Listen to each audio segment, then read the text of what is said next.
Hi guys, today we are going to play Nido Tower Part 3 with my classmate Rip Void or Axel.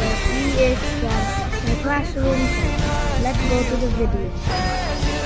The entire trip would go without a single problem, since the Fishman Island would still be under Whitebeard's influence, which would also mean that Jinbei would join Luffy's crew right there. The Straw Hats would then continue their adventure in the New World, but because they finished their training early, a lot of things would be different now. First, they wouldn't cross paths with Kinemon and Momo, but more importantly, Luffy and Law wouldn't make an alliance. Despite this, Luffy would still want to take down the Emperors. He just wouldn't destroy the Smile Factory and fight the Flamingo, and instead would simply follow the log pose until he reaches Wanda. However, without Law, Kid, and the Scabbards there, the fight against Kaido would go very different. First of all, the crew would be greatly outnumbered, but that's not even the biggest problem. You see, since Luffy didn't fight Katakuri this time around, he likely wouldn't develop his advanced haki skills, which would make the battle against Kaido impossible. Even if he awakens Gear 5 somehow and manages to win, without Minks, Scabbards, Law, and Sanji, his crew would be utterly destroyed, and he would soon be overwhelmed by the Beast Pirates. Looks like even Whitebeard's overpowered fruit wasn't enough to defeat a true beast like Kaido. But what about Blackbeard's fruit? How far would Luffy go if he had the strongest Logia Devil Fruit in the show? With Darkness Fruit, Luffy would once again steamroll through all of the East Blue villains and would recruit all the same crew members he did in the main story. The only noteworthy difference in the East Blue saga would be Luffy destroying Smoker in Loketown by completely negating his Logia abilities. Because he's able to eliminate any Devil Fruit power his opponents may have, the first half of the Grand Line would be so much easier! This is because all of the pre-time skip villains rely heavily on their Devil Fruits for combat, and most of them don't even know what Haki is. For example, in Alabasta, the whole arc would be settled in Luffy's and Crocodile's first clash in the desert. Here, Crocodile would be thrown off by the fact that Luffy can punch him in the face. However, he would realize just how much trouble he is in when he tries to use some of his sand powers and realizes that Luffy can just make them disappear. Now, even without his Devil Fruit, Crocodile would still be a tough challenge for Luffy, but would eventually get defeated by his darkness abilities. With their boss defeated, other Baroque Works agents wouldn't really have a reason to fight and would quickly escape Alabasta to avoid Marines. And although Luffy absolutely destroyed Crocodile this time around, there's one huge problem with this scenario. Considering Luffy was never saved by Robin, and considering he never saved her in the Alabasta crypts, they would be total strangers to each other. So despite Crew's big win here, Robin would not be joining, and would likely continue her life as usual, traveling around and hiding from the world government. The next big challenge for Luffy in the main story was Enel, but considering how easily he beat Crocodile, I'm not actually sure how big of a challenge this is going to be. Sure, Enel is incredibly fast and can even use observation haki, but that doesn't help him from getting sucked in by the black hole and punched into oblivion. Anyways, with Enel out of the way, the crew would soon arrive on Water 7, where they suffered a huge defeat in the main story. So, would anything be different this time around? Well, we don't have to ask ourselves that question, because this time, a fight between Luffy and Lucci would never even happen. This is because without Robin there, Luffy and the crew wouldn't be trying to save her and would never learn about CP9 agents. The only enemy Luffy would face on Water 7 would be Frankie. And yeah, a fight between those two can hardly be called a fight at all. Robin not getting kidnapped would also mean that Enies Lobby arc would never happen. And this is where we run into some problems. Firstly, without going to Enies Lobby, the entire crew will still see Frankie as a bad guy and wouldn't even invite him to join. I mean, from their perspective, Frankie is just a thief who stole their money and then beat up Usopp. But that's not even the worst thing. So, you remember how during this arc, Luffy and Usopp had their big fight? Yeah, well, do you remember how they made up? By going to Enies Lobby together. So this means that without Enies Lobby, neither Frankie nor Usopp will continue the journey with the crew. Okay, this was probably the worst possible thing that could have happened in this arc, but at least the next one is going to be a piece of cake, since even with only half of his crew, Luffy would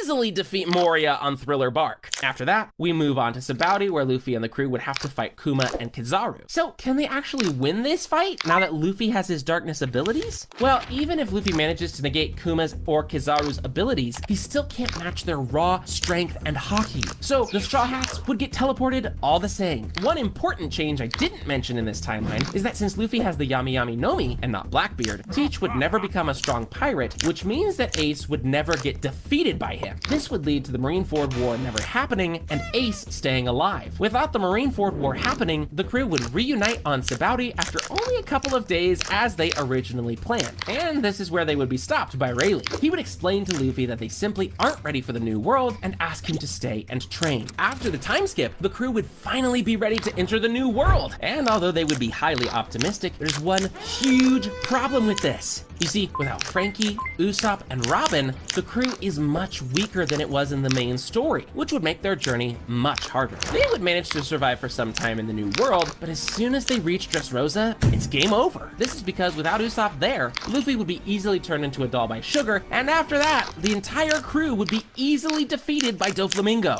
Okay, I definitely didn't expect Luffy's journey to end this quickly in this scenario, but what if Luffy simply had more strength? What if he could hit 1,000 times harder? Well, this is exactly what would have happened if Luffy ate Jesus Burgess's fruit that gives its user near infinite strength. One important thing to note here is that while other devil fruits take a while to get used to, Luffy would instantly be able to utilize the powers of this fruit because it's so simple. The first thing he would do after eating it is send Higuruma flying to space, which would totally shock Shanks. Oh, and this also means Shanks wouldn't lose an arm in this scenario, as he wouldn't need to save Luffy later on. Around the same time as the original story, Luffy would officially begin his journey to become the king of pirates, and he would instantly start showing off just how powerful he is. It would only take him a single strike to defeat Morgan, Buggy, and Kuro. After seeing Zoro defeated, Luffy would get angry and attack Mihawk, who would sense Luffy's immense force and block the attack, but not without being pushed back a little bit. He would warn Luffy that raw strength is not enough in the Grand Line, but Luffy would shrug off his warning. Luffy and the crew would then continue their journey, easily defeating Arlong and entering the Grand Line. Everything would happen pretty much the same until Luffy arrives at Alabasta, where he would start running into some big problems. You see, due to finishing all of his battles in literally one strike, this version of Luffy wouldn't have the same battle experience as his original self. So his only idea would be to hit Crocodile as hard as he can, which obviously wouldn't work as he is a Logia user. Afterward, he would quickly run out of ideas and get stabbed. However, although brute strength was a bad idea in this encounter, as soon as Luffy learns of Crocodile's weakness to water, he would punch him so hard, sending him all the way to Skypiea. And speaking about Skypiea, we have a problem. How the heck is this Luffy supposed to defeat Enel? I mean, think about it. Enel and his Logia fruit are simply too powerful, and no amount of strength can help Luffy actually land a hit. No matter how I look at it, I can't find a legit way Luffy would be able to defeat this guy. So after a long struggle, Luffy would get burned to a crisp, just like the rest of his crew.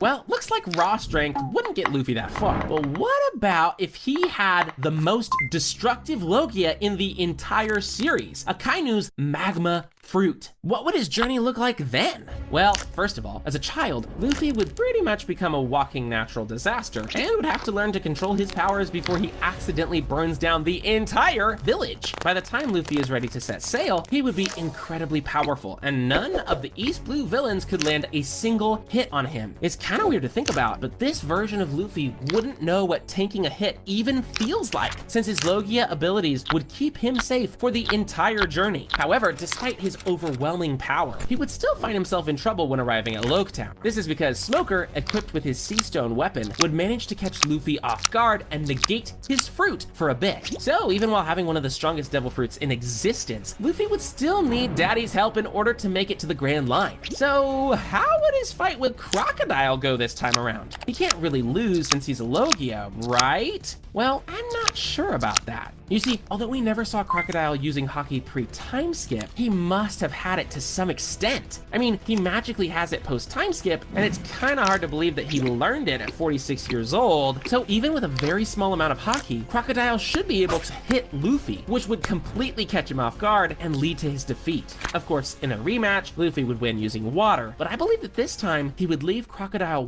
way more injured due to his destructive devil fruit, possibly with a huge scar across his body. And although Luffy found a way to defeat Crocodile, things won't go that way with Enel. Due to both of them having Logias and both of them not knowing armament Haki, this battle would just never end. Both of their explosive attacks would simply pass through each other's bodies. So what would happen next? Well, it would take a long time for both Luffy and Enel to admit that they can't beat each other, and after that, Luffy might offer to help Enel go to the moon so Skypiea can finally be free. Considering this was Enel's wish all along, he'll probably be okay with it. At Water 7, this Luffy would have a much easier time, because considering how problematic his last two enemies were, Lucci and the other agents who can't even use Haki would be completely powerless. I guess that's what you get for learning dumb Rokoshiki techniques instead of Haki. Anyways, the Enies Lobby arcs would never happen because the crew would have Robin back on their side before she gets taken away. Thriller Bark would be a joke for this Luffy as well. So let's just skip over to Sabaody, where Luffy would absolutely obliterate Pacifistas with his magma powers. However, even with this fruit, there's just no way Luffy would be able to save any of his crew members from Kuma, which means that they would still get separated. Impel Down would go the same as the original, with Luffy losing to Magellan and chasing after Ace. Now, we can all agree that without Haki, Luffy just isn't strong enough to save Ace from the Admirals. So, will this arc end the same as well? Well, not quite. You see, with his Logia powers, Luffy wouldn't have to run towards Ace for like 20 episodes, and could just teleport there using his Logia powers. But as soon as he does this, he would realize that he had made a huge mistake. With Luffy being so close to Ace now with no backup, Admirals and Warlords would instantly jump on him,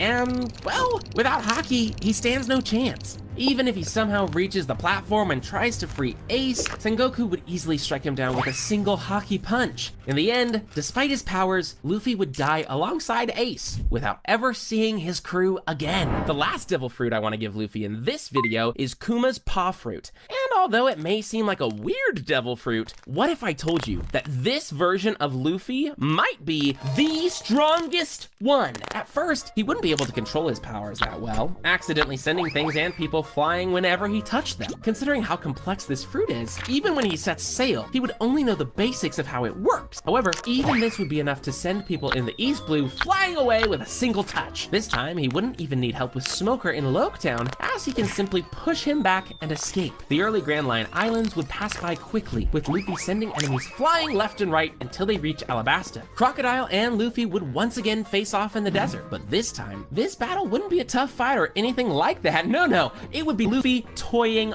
So guys, we're going to be ending the video. We're going to do World 3 on part 4.